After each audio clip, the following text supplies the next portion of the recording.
श्रीगुरुभ्यो नमः। ज्ञानानन्दमयं देवं निर्मलस्फटिकाकृतिम् आधारं सर्वविद्यानां हयग्रीवमुपास्महे। तर्कभाषायां षष्ठकक्ष्यायाम् इदानीम् असमवायिकारणलक्षणं निरूप्यते। पूर्वं कारणलक्षणमुक्तं नियतपूर्ववर्तित्वं कारणत्वं नियतपश्चाद्भावित्वं कार्यत्वम् इति। तदपि कारणं नियतपूर्वं सत् अनन्यथा सिद्धं भवति चेत् कारणत्वेन स्वीक्रियते। अन्यथा प्रकारान्तरेण कारणत्वं तस्य सिद्धं चेत् इदानीं कार्यं प्रति तत् पुनः कारणं न भविष्यति इत्यर्थम्। इति निरूपणार्थम् अनन्यथा सिद्धत्वम् इत्यपि विशेषणं पूर्ववृत्तित्वरूपकारणलक्षणस्य विशेषितम्।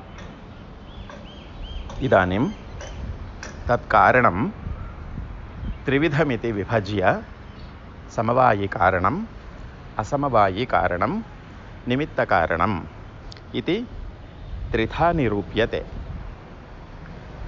समवायिकारणं नाम कार्यं यत्र समवायसम्बन्धेन उत्पद्यते तत्कार्यं प्रति समवायिकारणम्। समवायसम्बन्धः इत्युक्ते नित्यसम्बन्धः।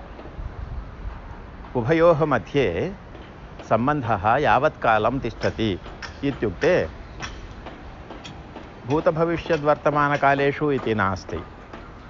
कार्योत्पत्तेः अनन्तरं कार्यनाशपर्यन्तं तत्कार्यं तेष्वेव कारणेषु अपृथक्सिद्धत्वेन अविभाज्यत्वेन तिष्ठति चेत् तत्र सम्बन्धः नित्यसम्बन्धः इति वक्तव्यः।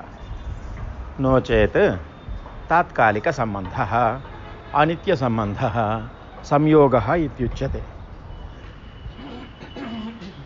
उदाहरणार्थम् अत्र भूतले घटः, इदानीं भूतले घटः वर्तते इत्युक्ते भूतलस्य च घटस्य च सम्बन्धः जातः। स सम्बन्धः तात्कालिकः। कञ्चित् कालमेव घटः भूतले तिष्ठति। कदाचित् तदनन्तरं जलाहरणार्थं तत् शिरसि स्थापयित्वा अपरत्र नीयते, तदा भूतलसंयोगः नश्यति। एवञ्च कञ्चित् कालं भूतलेन सम्बध्य घटो भवति। अतः भूतलस्य च घटस्य च वर्तमानसम्बन्धः तात्कालिकः। सः संयोगः इत्युच्यते। भूतलसंयुक्तं घटः, घटसंयुक्तं भूतलम् इति संयोगस्य द्विनिष्ठत्वेन अनियोगिनी प्रतियोगिनी उभयत्रापि सम्बन्धो भवति। संयोगाख्यसम्बन्धः घटस्य भूतलस्य उभयस्यापि भवति। घटः भूतलेन संयुक्तः इत्युक्ते संयोगरूपसम्बन्धेन विशिष्टः। स च सम्बन्धः संयोगः घटेपि भवति, भूतलेपि भवति। अतः भूतलसंयुक्तो घटः इत्यपि भवति, घटसंयुक्तं भूतलम् इति च भवति। तत् अनन्तरं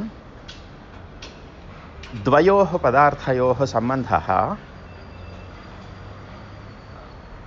यावत्कालं भवति चेत्, इत्युक्ते यावत्कालम् इत्युक्ते कार्यं यावत्पर्यन्तं न नश्यति तावत्पर्यन्तं तिष्ठति चेत् स सम्बन्धः नित्यसम्बन्धः इति वक्तव्यः। इदानीं मृदा घटः उत्पाद्यते। उत्पद्यमानो घटः तदवयवेषु कपालेषु मृत्शकलेषु सम्बध्य भवति।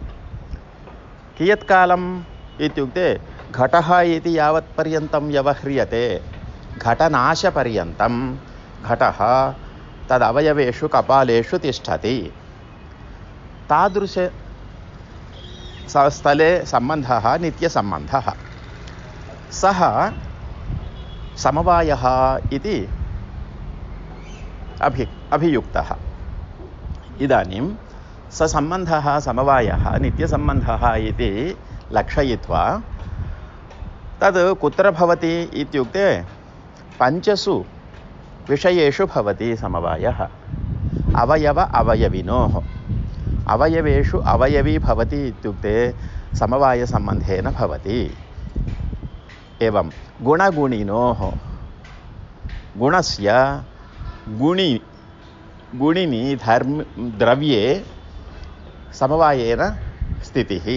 अतः गुणगुणिनोः इत्युक्ते गुणस्य द्रव्यस्य च सम्बन्धः समवायः। एवं जातिव्यक्त्योः व्यक्तिः गौः तत्र वर्तमानजातिः गोत्वम्। इदानीं गविगोत्वं सर्वदा तिष्ठति। यावत्पर्यन्तं गौर्भवति तावत्पर्यन्तं गविगोत्वं तिष्ठति। अतः तद्गोत्वरूपजातिः गोरूपव्यक्तौ समवायसम्बन्धेन भवति। अतः जातिव्यक्त्योः समवायसम्बन्धः। क्रियावतोः क्रियावत् द्रव्यमित्युक्ते गौः इति चिन्त्यताम्। गवि क्रिया भवति, गौश्चलति, चलनरूपक्रिया गवि वर्तते। इयं गवि सर्वदा भवति, यावत्कालं गौर्भवति तावत्कालं भवति। अतः क्रियायाः क्रियावति द्रव्ये स्थितिः समवायेन। अनन्तरं नित्यद्रव्यविशेषयोः नित्यद्रव्याणि इत्युक्ते परमाणवः। परमाणुषु परस्परभेदनिर्वाहार्थं तेषाम् अतीन्द्रियत्वात् तद्गतगुणाः निर्वाहकाः न भवन्ति। परमाणुषु तत्तद् रूपादिगुणाः अयं परमाणुः अस्मत्परमाणोर्भिन्नः नीलत्वात् श्वेतत्वात् इति वक्तुं न शक्यते। यतः परमाणुरेव न दृश्यते, अतः परमाणुगतरूपादिकमपि न दृश्यते। एवञ्च अयोग्येषु इन्द्रिय अग्राह्येषु परमाणुषु नित्यद्रव्येषु परस्परभेदसम्पादनार्थम् अयं परमाणुः अस्मात् परमाणोर्भिन्नः इति निर्वाहार्थं परमाणूनाम् आनन्त्य स्वीकारार्थञ्च तत्र विशेषः इति कश्चन धर्मः अवश्यम् अङ्गीकर्तव्यः इति तार्किकैः सिद्धान्तः कृतः। ये विशेषम् अङ्गीकुर्वन्ति परमाणुगतधर्मत्वेन ते वैशेषिकाः। तदेव नैयायिकैरपि स्वीकृतम् आनन्तरिकैः। अतः नैयायिकाः वैशेषिकाः उभावपि तार्किकशब्देन व्यवह्रियन्ते। अतः तार्किकाः सर्वेपि विशेषः इति कश्चन धर्मः परमाणुषु वर्तते इति अङ्गीकुर्वन्ति। स च विशेषः परमाणुषु केन सम्बन्धेन भवति इत्युक्ते समवायसम्बन्धेन। अतः नित्यद्रव्यविशेषयोः समवायसम्बन्धः इत्येवं रीत्या समवायसम्बन्धः पञ्चसु निर्णीतः। अवयव अवयविनोः गुणगुणिनोः क्रियावतोः जातिव्यक्त्योः नित्यद्रव्यविशेषयोश्च यः सम्बन्धः सः समवायः इति। एवञ्च समवायसम्बन्धेन येषु अवयवेषु कार्यमुत्पद्यते तत्कार्यं प्रति ते अवयवाः समवायिकारणानि इत्युच्यते इति पूर्वस्मिन् समवायिकारणलक्षणे निरूपितम्। इदानीं तद्भिन्नम् असमवायिकारणम् इति असमवायिकारणलक्षणम् उच्यते। किम् असमवायिकारणम् इत्युक्ते समवायिकारणभिन्नम् इत्येव नोच्यते। यतः समवायिकारणभिन्नं निमित्तकारणमपि भवितुमर्हति। अतः तद् समवायिकारणापेक्षया असमवायिकारणापेक्षया निमित्तकारणम् अन्यदस्ति इति कृत्वा समवायिकारणं यन्न भवति तत् असमवायिकारणम् इति असमवायिकारणस्य लक्षणं नोच्यते। तर्हि किं वक्तव्यम् इत्युक्ते असमवायिकारणं तदुच्यते यत्र समवायिकारणप्रत्यासन्नम् अवधृतसामर्थ्यं तत् असमवायिकारणम् इति।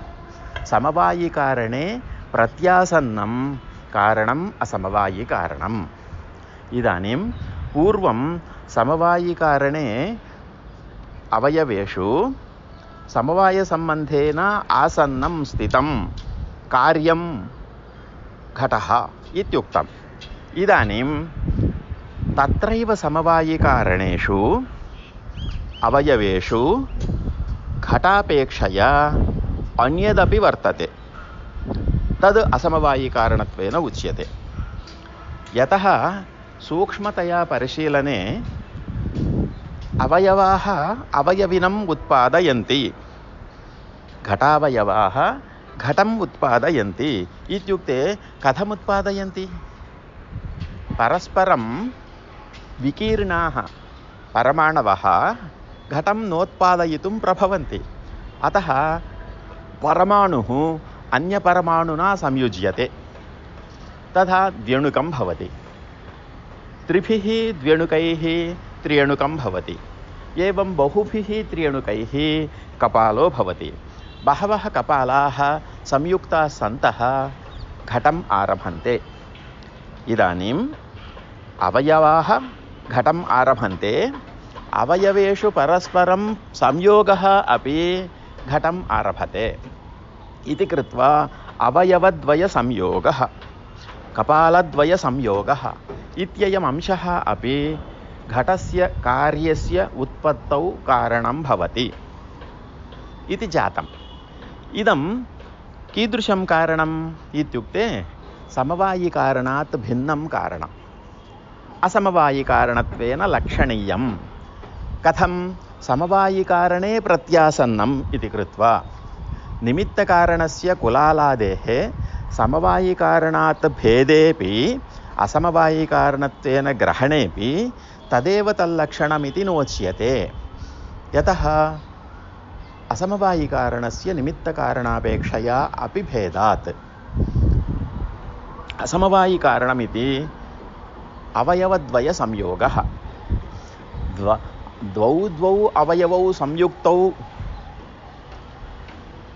सदैव अवयवी आरभ्यते। नो चेत् विकीर्णाः परमाणवः स्वतन्त्रतया स्थिताः घटं न आरभन्ते। अतः समवायकारणत्वेन द्रव्यम् अवयवाः स्वीक्रियन्ते घटस्य अवयविनः। परस्परम् अवयवद्वयसंयोगः इति यः भवति सः गुणः असमवायिकारणत्वेन स्वीक्रियते।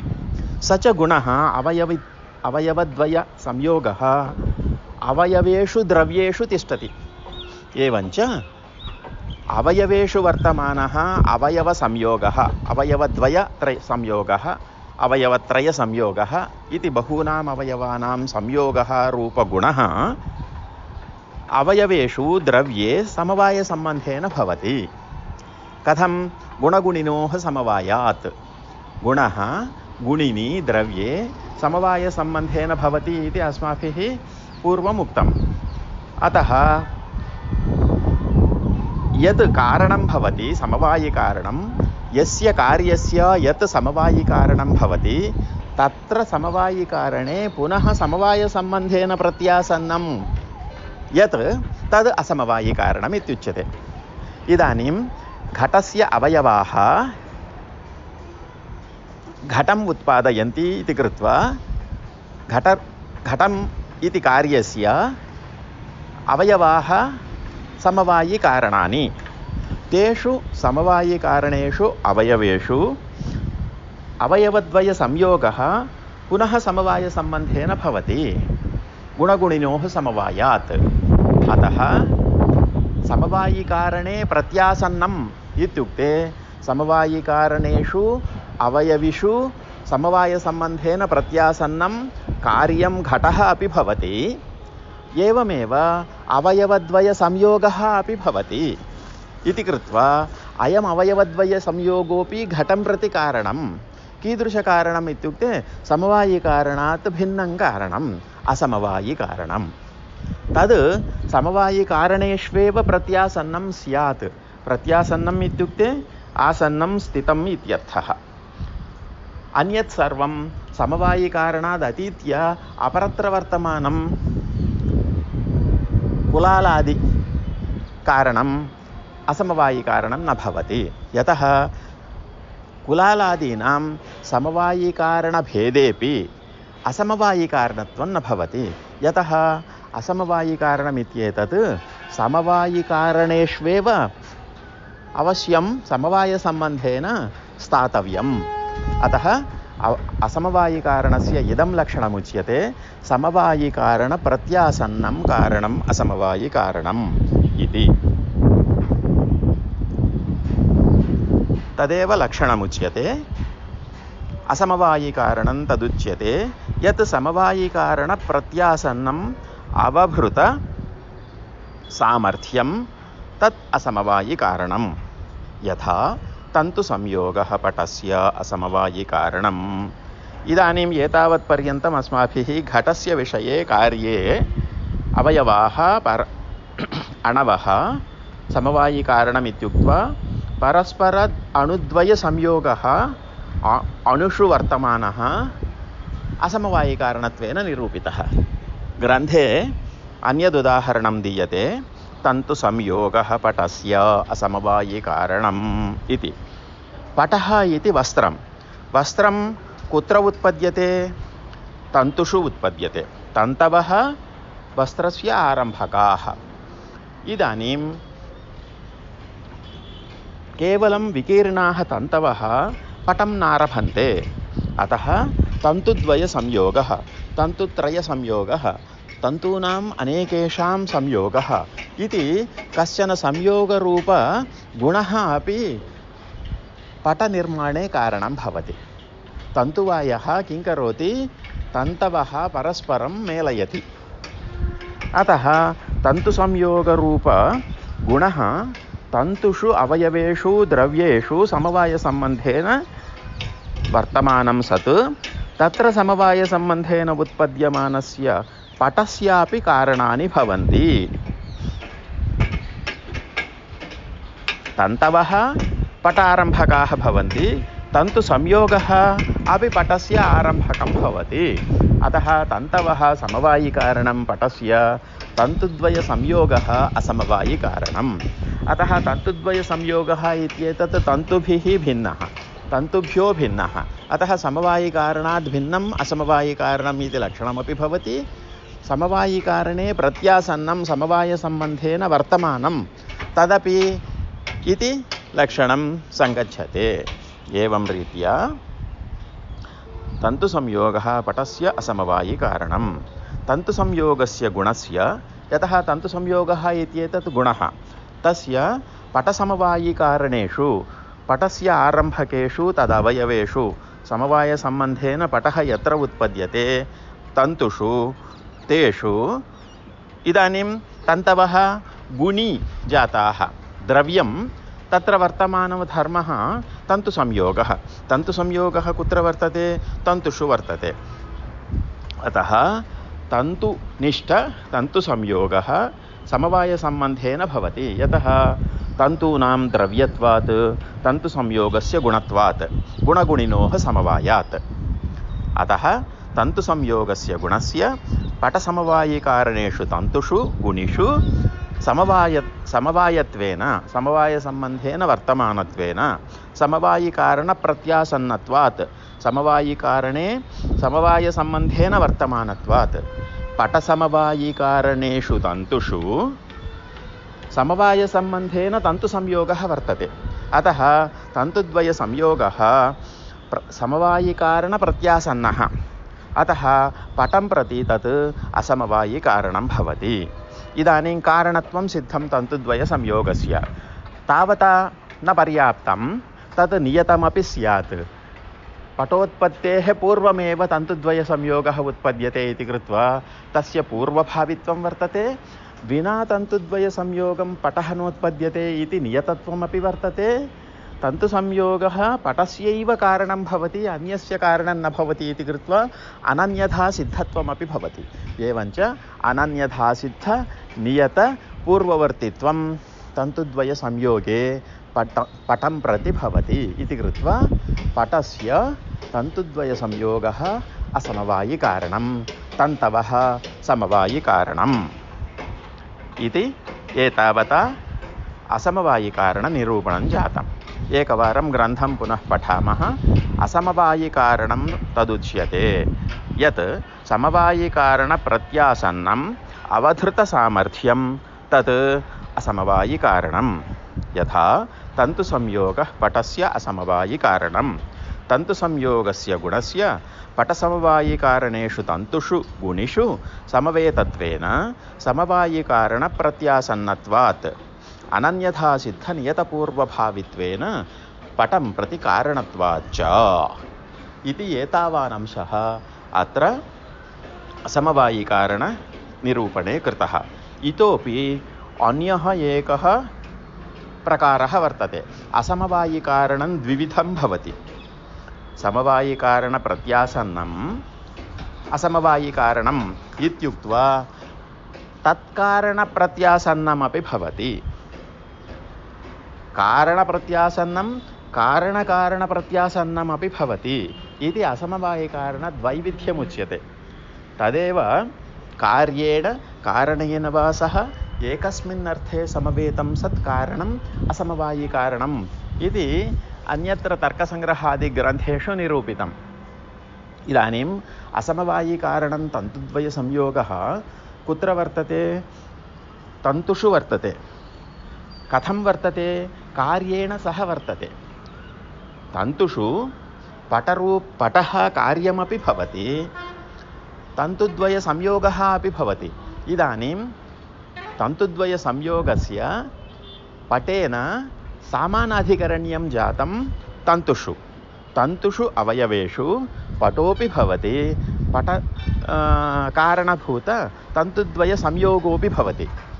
अयं तन्तुद्वयसंयोगः असमवायिकारणमित्युक्तं कीदृश असमवायिकारणमित्युक्ते कार्येण सह प्रत्यासन्नं कारणमसमवायिकारणमिति। इतः परं कारणेन सह प्रत्यासन्नं कारणमसमवायिकारणमित्युच्यते। स्वकारणं यद्भवति, कार्यस्य कारणं यद्भवति, तत्र समवायसम्बन्धेन वर्तमानम् अपि असमवायिकारणम् इति द्वितीयप्रकार असमवायिकारणं निरूप्यते। एवं तन्तुरूपं पटरूपस्य असमवायिकारणम् इति वाक्येन। इदानीं तन्तुषु तन्तुद्वयसंयोगः यथा भवति तद्वत् तन्तोः रूपमपि भवति। तन्तुरूपमपि गुणः तत् तन्तुषु द्रव्येषु समवायिकारणेन भवति। अतः तन्तुषु वर्तमानः तन्तुरूपं समवायिकारणेन वर्तते, समवायसम्बन्धेन वर्तते इति कृत्वा तत् तन्तुरूपं पटस्यापि कारणं भवितुमर्हति। कीदृशं? पटरूपस्य कारणं भवितुमर्हति। पटे नीलपटः, रक्तपटः, श्वेतपटः इत्युक्ते पटगतरूपं नीलत्वं कथमागच्छति इत्युक्ते अवयवेन वा अवयवद्वयसंयोगेन वा पटे रूपं न जायते। अवयवगतरूपेण अवयविगतरूपम् आगच्छति। तन्तुरूपं पटरूपं जनयति। इदानीं कार्यं पटरूपं, कारणं तन्तुरूपं। कीदृशमिदं कारणम् इत्युक्ते द्वितीयविधम् असमवायिकारणं। कथमिदं? तन्तुरूपं तन्तुषु भवति ते तन्तवः पटस्य कारणं तत्र पटरूपं भवति। पटे वर्तमानपटरूपं प्रति तन्तुरूपं कारणम्। इदं द्वितीयम् असमवायिकारणं। द्वितीयम् असमवायिकारणम् इत्युक्ते समवायिकारणे प्रत्यासन्नं सत् कारणेन सह तिष्ठति, अन्यकारणेन सह इदमपि तिष्ठति। तन्तुषु तन्तुद्वयसंयोगः इति एकम् असमवायिकारणं वर्तते। अनन्तरं तन्तुरूपम् इति एकम् असमवायिकारणं वर्तते। इदं तन्तुरूपं पटस्य न असमवायिकारणं, किन्तु पटरूपस्य असमवायिकारणम्। एवञ्च कार्यं पटरूपं कुत्र वर्तते? पटे वर्तते। इदानीं स्वकार्यस्य यत् कारणं भवति पटः, तत्र समवायसम्बन्धेन यः भवति तन्तवः, तेषु तन्तुषु तन्तुरूपं भवति इति कृत्वा स्वकार्यकारणे प्रत्यासन्नं कारणम् असमवायिकारणम् इति द्वितीयं प्रकारम् उच्यते। एवं तन्तुरूपं पटरूपस्य असमवायिकारणम्। इदानीं पुनरेकः प्रश्नः क्रियते। ननु पटरूपस्य पटः असमवायिकारणं, तेन तद्गतस्यैव कस्यचित् धर्मस्य पटरूपं प्रति असमवायिकारणत्वम् उचितं, तस्यैव समवायिकारणप्रत्यासन्नत्वात् न तन्तुरूपस्य इति। तस्य समवायिकारणप्रत्यासत्यभावात् इति। समवायिकारणेषु तन्तुषु वर्तमानः अन्यः कश्चन धर्मः कारणं भवतु इति प्रश्नः। तदा तस्य समवायिकारणकारणप्रत्यासन्नत्वम् इत्युच्यते। इदानीं पटरूपं प्रति समवायिकारणं यद्भवति, पटस्य पटरूपस्य पटः समवायिकारणम्। इदानीं पटे वर्तमानः कश्चन धर्मः पटरूपं प्रति असमवायिकारणं भवतु, तदेव किल समवायिकारणप्रत्यासन्नम् इत्युच्यते। तदपेक्षया इदानीं पटरूपस्य यत् कारणं पटः, तस्य कारणं यः तन्तुः, तत्र वर्तमानः तन्तुरूपं पटरूपं प्रति कारणमिति दूरान्वयः किमर्थं क्रियते? तस्य समवायिकारणप्रत्यासन्नत्वं नास्ति। समवायिकारणप्रत्यासन्नत्वम् इत्युक्ते पटरूपस्य समवायिकारणं पटः, तत्र वर्तमानः कश्चन धर्मः असमवायिकारणमिति स्वीक्रियताम्। किमर्थं? पटस्यापि पुनः यत् कारणं भवति, स्वकार्यस्य कारणापेक्षया अन्यत् यद् भवति तत्र वर्तमानो धर्मः असमवायिकारणमिति किमर्थं स्वीक्रियते? तन्तुरूपस्य पटरूपं प्रति समवायिकारणप्रत्यासन्नत्वं नास्ति। यतः तन्तुरूपस्य समवायिकारणं पटः, पटरूपस्य समवायिकारणं पटः, तत्र पटे तन्तुरूपं नास्ति। तन्तुरूपं तन्तुषु वर्तते, न तु पटे वर्तते। अतः समवायिकारणप्रत्यासन्नः इत्युक्ते पटरूपं न भवति। अतः तद् पटरूपं प्रति तन्तुरूपम् असमवायिकारणम् इति यद् भवद्भिरुच्यते तन्न सङ्गच्छते इति प्रश्नं करोति। तदा अयं समादधाति सत्यम् मैवम् एवं नास्ति भो, भवता यद् अवगम्यते तद् अन्यथा अवगन्तव्यम्। तत् समवायिकारणप्रत्यासन्नस्यापि परम्परया समवायिकारणप्रत्यासन्नत्वात्। इदानीं तन्तुरूपमित्येतत् पटरूपसमवायिकारणे पटे साक्षात् प्रत्यासन्नं नास्ति, तस्य कारणे तन्तुषु प्रत्यासन्नम्। समवायिकारणे प्रत्यासन्नम् इत्युक्ते साक्षात् समवायिकारणे वर्तमानम् इत्येव अर्थो नास्ति, तस्य कारणेषु वर्तमानमपि तत्समवायिकारणप्रत्यासन्नत्वेन ग्रहीतुं शक्यते। अत्र तन्तुरूपं पटरूपस्य परम्परया प्रत्यासन्नम् इत्युक्ते तन्तुरूपस्य कारणं पटः, पटरूपस्य कारणं पटः, तस्य कारणं तन्तवः तेषु तन्तुषु पटरूपं वर्तते। तथापि तन्तुरूपस्य समवायिकारणे प्रत्यासन्नमेव। कथमित्युक्ते तन्तुरूपस्य कारणं यः नास्ति, पटरूपस्य कारणं यः पटः तद् यत्र वर्तते तन्तुषु तत्र वर्तते तन्तुरूपम्। एवञ्च इदं तन्तुरूपं पटेन सह तिष्ठति, स च पटः पटरूपस्य कारणम्। इदानीं समवायिकारणे प्रत्यासन्नं कारणम् इत्युक्ते पूर्वं कार्येण प्रत्यासन्नम्, इदानीं कारणेन प्रत्यासन्नम् इति कृत्वा इदं द्वितीयविधम् असमवायिकारणं। तत् परम्परया अस्ति। साक्षात् कार्यस्य समवायिकारणे प्रत्यासन्नं नास्ति, परन्तु कार्यस्य समवायिकारणं यद्भवति तस्य यत् समवायिकारणं भवति तत्र समवायसम्बन्धेन वर्तमानमिदम् इति कृत्वा तदपि समवायिकारणप्रत्यासन्नत्वेन स्वीक्रियते इति द्वितीयविधम् असमवायिकारणम्। एवञ्च इदानीं पटरूपस्य कार्यस्य तन्तवः समवायिकारणानि, तन्तुद्वयसंयोगः असमवायिकारणम्, अनन्तरं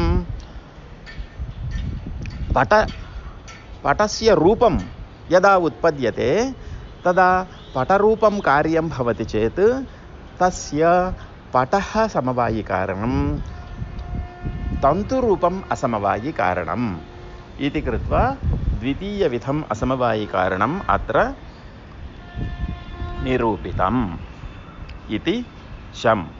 श्रीगुरुभ्यो नमः।